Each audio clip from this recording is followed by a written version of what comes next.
Milhões de brasileiros sofrem com a falta de emprego, em especial os jovens e os idosos. E para conseguir entrar em um mercado tão exigente, qualificação profissional é indispensável. Hoje, o curso superior tradicional não é mais a única opção para quem quer estudar. Cursos técnicos e tecnológicos de menor duração surgem como uma alternativa mais rápida de se preparar para o mercado de trabalho. No fórum de hoje, nós vamos falar sobre educação profissionalizante. Aqui no estúdio do programa eu recebo o advogado especialista em Direito Educacional, Marcos Santiago, e também o diretor dos cursos de Tecnologia da Informação da Universidade Católica de Brasília, Fernando Goulart Júnior. Mas antes de começarmos a nossa conversa, vamos assistir uma reportagem tratando desse assunto. O ensino técnico chegou ao Brasil em 1909 pela necessidade de dar emprego àqueles com menos chances de chegar à universidade. O brasileiro passou então a se qualificar nas escolas técnicas criadas pelo governo. O tempo passou e o ensino técnico no Brasil ganhou investimentos, popularidade e importância. No entanto, nos dias de hoje, outro tipo de educação ganha destaque: o ensino tecnológico. O Congresso Nacional analisa a proposta que regulamenta o exercício da profissão de tecnólogo. A medida está prevista no Projeto de Lei 2245 de 2007 e deverá estimular a qualificação dos profissionais no país.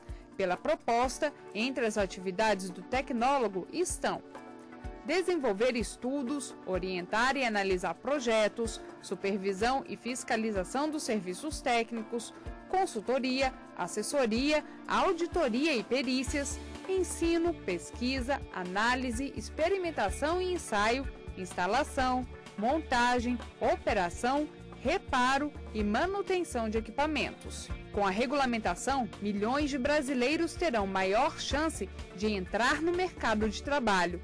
Nos países desenvolvidos, o número de estudantes em cursos técnicos profissionalizantes ultrapassam 60%. Doutor Fernando, para facilitar o entendimento da nossa conversa, vamos só explicar o que são os cursos técnicos profissionalizantes e de tecnólogos. Perfeito. Existe já há algum tempo uma cultura na sociedade de divisão desde o ensino médio, o ensino do segundo grau, que é equivalente hoje aos cursos técnicos. Nós temos o ensino superior, os bacharelados tradicionalmente, ou licenciaturas, que conta também com os cursos tecnológicos. São cursos de menor duração, onde o foco é a empregabilidade desse estudante. E os cursos profissionalizantes, de uma maneira geral, essas duas modalidades são cursos profissionalizantes, tanto técnico quanto tecnológico. Eles são chamados aqueles cursos os cursos livres, cursos de curta duração livres. Então, eles não têm uma necessidade ou uma restrição muito grande do número de horas. Então, os cursos técnicos hoje têm em torno de 800 horas a 1.000 horas. Então, eles são feitos concomitantemente com o ensino médio, com o segundo grau. Os cursos superiores são a partir de 1.600 horas. Então, de 1.600 a 2.400 horas, nós temos os tecnológicos, que são uma modalidade também bastante utilizada, e os cursos livres podem variar, 60 horas, 100 horas, 200 horas, que na universidade nós chamamos de cursos de extensão. Os cursos de tecnólogos e os cursos superiores tradicionais, além da quantidade de horas, existem mais algumas diferenças entre eles, inclusive juridicamente falando? Dentro desse modelo que o Ministério da Educação começa a implementar no Brasil já há alguns anos, a gente passa a ter uma separação no que diz respeito ao ensino superior, né? Como o colega falou, há uma divisão. Nós temos hoje 3 espécies de cursos superiores: as licenciaturas e os bacharelados, que são os que nós conhecemos já tradicionalmente, e os tecnólogos, tá? Todos cursos de nível superior. Esse modelo do curso tecnólogo, ele tem uma finalidade um pouco diferente, né? A ideia é fazer com que o profissional ele se qualifique mais rapidamente para o mercado. Então, com isso, o foco na formação ela vai ser também um pouco diferente. O melhor paralelo que a gente consegue fazer é entre o bacharelado e o tecnólogo, né? Até porque há uma certa similitude na maioria das áreas. O bacharelado, ele normalmente tem uma ênfase maior numa formação teórica, num aprofundamento dos estudos que o aluno vai receber. O tecnólogo, ele vai ter um foco mais prático. não que abra mão de uma formação teórica, mas minimiza e prioriza esse lado prático, esse lado de aplicação de conhecimentos, justamente para atender ao propósito que está por trás, que é a qualificação mais rápida do profissional para o mercado, tá? Para que ele possa logo exercer essa atividade com uma atividade direcionada com aquela qualificação necessária, tá? Como falei, é um curso superior, como são os bacharelados e as licenciaturas. Como é que anda aquela discussão de pode ou não pode fazer, por exemplo, um concurso que exige nível superior? O tecnólogo pode? Sim, ele realmente é um curso de nível superior? Ele é um profissional de nível superior, desde que no edital não haja alguma restrição específica determinando a área de formação que eventualmente venha a excluir uma formação tecnóloga. O mercado tem recebido bem esses profissionais, Fernando, ou existe um certo preconceito? Na verdade, assim, como toda coisa nova, né, seja para a academia ou para o mercado, existe um preconceito. E qual que é esse preconceito? É uma informação errada de que, por ter menor duração, ele não foi preparado adequadamente para uma carreira. Eu vou pegar como exemplo o bacharelado em administração. Se eu for um profissional de logística, eu vejo muito mais logística no curso superior de logística do que um profissional de administração, né? Isso vale para todas as áreas. Então, é como se o administrador ele fosse generalista. Ele se prepara para várias carreiras, né? Então, ele estuda logística, ele estuda recursos humanos, ele estuda comércio exterior, gestão financeira, e o tecnológico pega uma dessas carreiras e aprofunda. E o que o mercado precisa hoje é de especialistas, é de pessoas que consigam resolver problemas daquela linha de conhecimento, daquela área de pensamento. Mas nessa busca pelo lado prático, não corre-se o risco de se esquecer pontos como a história daquela profissão ou a ética naquela profissão? Isso não pode ser deixado de lado na busca por uma redução da quantidade de horas? Aí tem uma questão de planejamento muito importante. A formação humanística ela é importante em qualquer curso superior. Nenhuma universidade, nenhuma faculdade forma um cidadão em nível superior sem cuidar da formação humanística.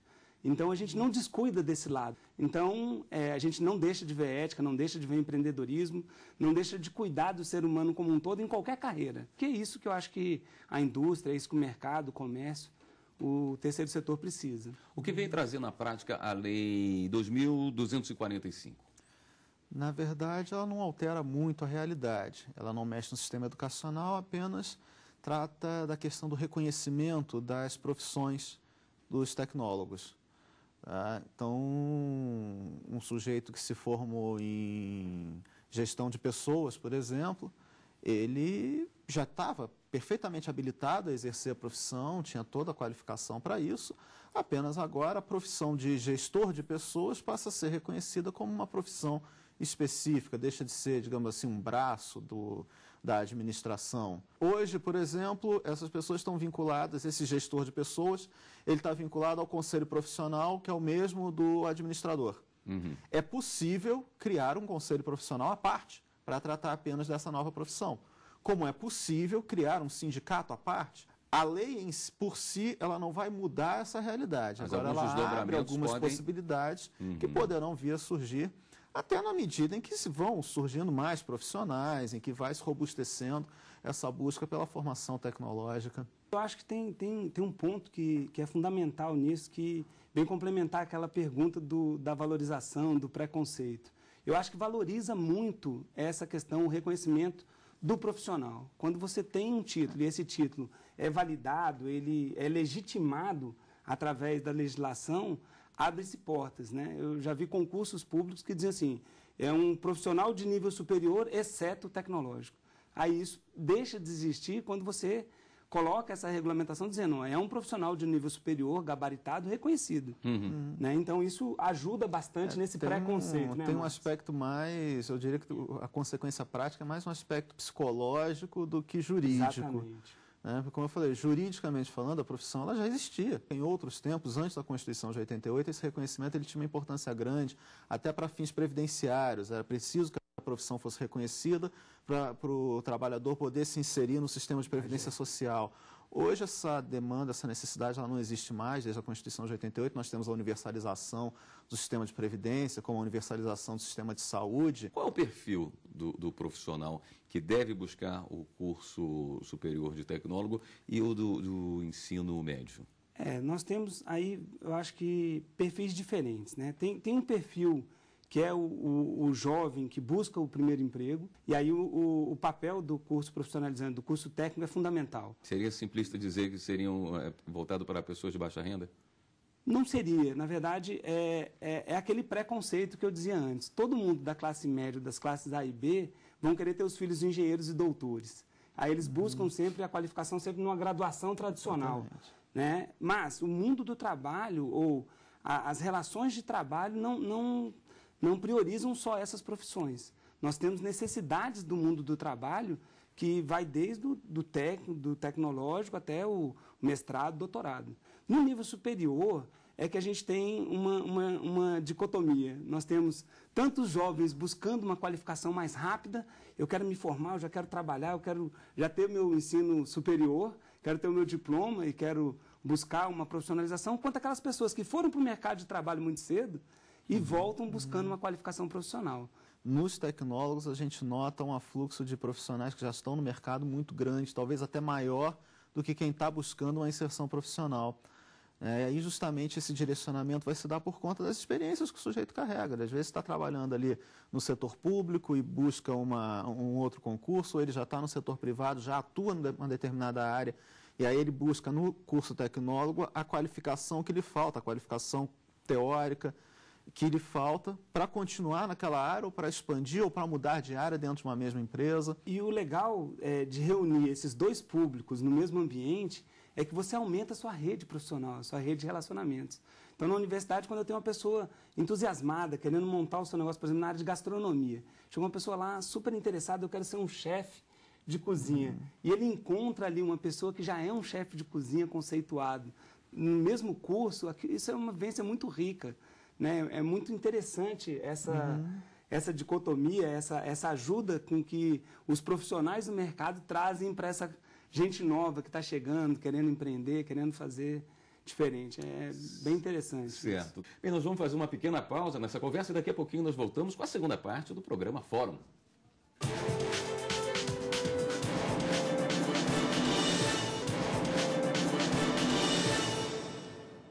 O Fórum está de volta. Hoje estamos conversando sobre educação profissionalizante. Eu gostaria de saber a opinião dos senhores, começando pelo Dr. Marcos, se o senhor acha que cabe ao Estado incentivar mais uma linha ou outra de cursos superiores ou de ensino profissionalizante, de acordo com a necessidade do país. Eu acho que sim. Pode ser uma visão um pouco antiga, mas eu acredito que um certo grau de dirigismo estatal no sistema educacional é necessário. Se deixar pelo mercado se autorregular, nós vamos continuar com a proliferação, por exemplo, dos cursos de direito, dos cursos de pedagogia, dos cursos de administração, que normalmente as instituições privadas de ensino, elas buscam o que é barato, o que dá um retorno rápido, e nem sempre é o que o mercado precisa. E, às vezes, essa regulação natural do mercado, ela acontece muito lentamente.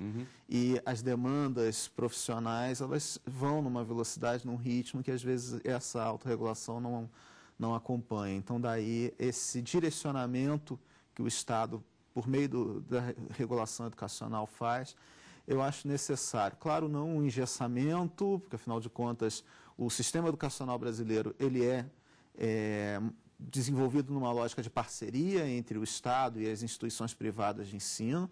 Então, uma margem de liberdade tem que ser deixada, necessariamente, mas com um certo direcionamento no sentido de estimular mais determinadas áreas em detrimento de outras, ou um modelo de formação, como licenciaturas ou tecnólogos, em detrimento dos bacharelados. E até aproveito, esperando já a resposta do professor Fernando, já para acrescentar mais uma. Hoje o Brasil sente falta de mais algumas desses tipos de formação?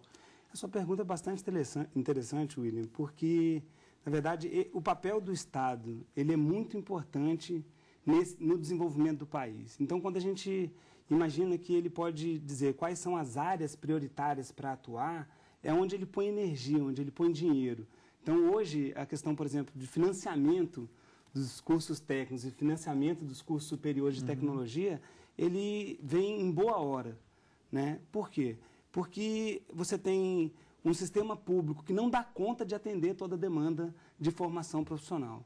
Então, inicialmente, os antigos Cefet, hoje os institutos federais, eles abarcam e interiorizam essas demandas prioritárias da sociedade. Então, eu levo o curso aonde necessita o desenvolvimento do país, onde é necessário esse desenvolvimento. E, por outro lado, as instituições privadas também precisam desse apoio, né, do governo para saber em quais áreas ele precisa apostar. Você vê, esses novos estudos, por exemplo, de petróleo e gás da Petrobras, exigiram um esforço e um aperfeiçoamento grande do pessoal que trabalha nessa área. Então, surgiu no catálogo de cursos um curso específico de petróleo e gás. Existe uma regulamentação por parte do MEC para a criação de cursos? Sim, sim. A criação de qualquer curso de nível superior segue todo um ritual, né? No caso das instituições de ensino que têm o status de universidade, há uma maior liberdade. Há centros universitários não tanto, faculdades isoladas bem menor, mas todos têm que seguir o mesmo ritual e cumprir uma série de parâmetros objetivos para que o seu curso seja validado. E existe, inclusive, um documento que o MEC elabora, que se chama o Catálogo Nacional de Cursos Tecnológicos, onde estão listadas quais são as áreas de conhecimento que podem ser trabalhadas dentro desse modelo de formação tecnológica. E nesse catálogo, inclusive, nós encontramos as diretrizes básicas de cada um desses cursos, a finalidade, de uma maneira bastante sintética, de que o curso tem que cumprir, o que já dá, inclusive, uma noção para quem está procurando e para a instituição de ensino que queira montar um curso desse tipo, né, quais são os parâmetros mínimos que ela tem que observar na construção pedagógica, na montagem de um projeto pedagógico, estruturação de uma matriz curricular. Tem um outro ponto bastante importante, complementando o que você colocou, Marcos, é que é a possibilidade desse profissional seguir a carreira acadêmica. Então, se eu quiser fazer um lato sensu, um estrito sensu, um mestrado, um doutorado, é possível também. O curso tecnológico ele é de menor duração, ele não tem menor qualidade, né? Ele tem um foco específico. Como as carreiras, a partir daí, são mais específicas, quando eu vou para uma pós-graduação, seja estrito sensu ou lato sensu, eu busco uma formação mais específica ainda, é totalmente possível e é recomendado que o aluno continue nessa formação continuada, dando prosseguimento aos seus estudos. Então, é possível fazer especialização, é possível fazer o mestrado, é possível fazer o doutorado. Sou um exemplo vivo disso. Eu fiz o meu mestrado e doutorado depois de fazer um curso tecnológico. Isso é bastante importante. Mas é interessante destacar que fique claro que não há uma hierarquia entre o tecnólogo e o bacharelado. São cursos com focos diferentes. Nada impede que o sujeito tenha feito um curso tecnólogo, ele gostou da área, ele quer conhecer aquilo ali de uma maneira mais ampla, ele faz um bacharelado. Mas isso é uma opção pessoal, não é uma condição para que ele possa dar um prosseguimento à carreira. O modelo realmente, ele olha para necessidades de mercado e pensa modelos de formação diferentes. Só isso. A gente tem visto nos últimos anos um crescente e preocupante aparecimento de escolas que oferecem curso técnico, ou de tecnólogo, ou de ensino à distância, e não são regulamentadas pelo MEC, e no final o aluno se vê, coitado, desprotegido, porque não pegou essas informações anteriormente e estão sendo utilizados por essas escolas que aparecem de má fé, pegando essa demanda que existe no mercado. A que se deve isso e como combater esse ato tão maléfico para a educação no país? Tocou num ponto importantíssimo. Qualquer curso técnico, ele tem que ser autorizado pelo governo do Estado. Então, os cursos técnicos de nível médio, que são concomitantes com o ensino médio ou pós-médio, que a gente chama, que é uma complementação do ensino médio, ele tem que ter autorização da Secretaria de Educação. O Ministério da Educação, no caso os cursos superiores, ele atua nesses dois planos. Existe dentro da regulação uma parte que se destina ao credenciamento institucional, que é o ato que autoriza uma empresa, por exemplo, a funcionar como uma instituição de ensino superior. E, uma vez credenciada a instituição de ensino, ela vai ter cursos autorizados. Tá? E aí o Ministério da Educação ele vai olhar para cada um dos cursos que a instituição quer iniciar e depois, ao longo da vida desse curso, ele vai ser periodicamente reavaliado, ou diretamente, numa análise direta do curso, ou por meio dos seus indicadores de desempenho, como a nota que seus alunos obtenham no Exame Nacional do Ensino Superior, o ENAD. Esse mesmo credenciamento vale para a educação à distância e para a educação presencial. Né? Não tem diferenciação com relação a isso. O papel do Estado na fiscalização e na regulação desse setor é fundamental, né? Para preservar a população de alguns atores nesse cenário que não funcionam adequadamente. Existe algum curso técnico ou de tecnólogo que seja muito procurado no país inteiro ou a questão é bem regionalizada? Bom, tem essa questão regional, como eu comentei no início, que para você ter a autorização, você precisa ter uma demanda de mercado, mas a gente tem os campeões, né? Os cursos na área de gestão e os cursos na área de tecnologia da informação, em qualquer área do país hoje, eles são os carros-chefe de todas as instituições. Agora, nos polos industriais, nas regiões industriais, você também tem a formação dos técnicos em mecânica, em metalurgia, e assim por diante. No interior, alguns cursos ligados à área agrícola também. Agrícola, agropecuária.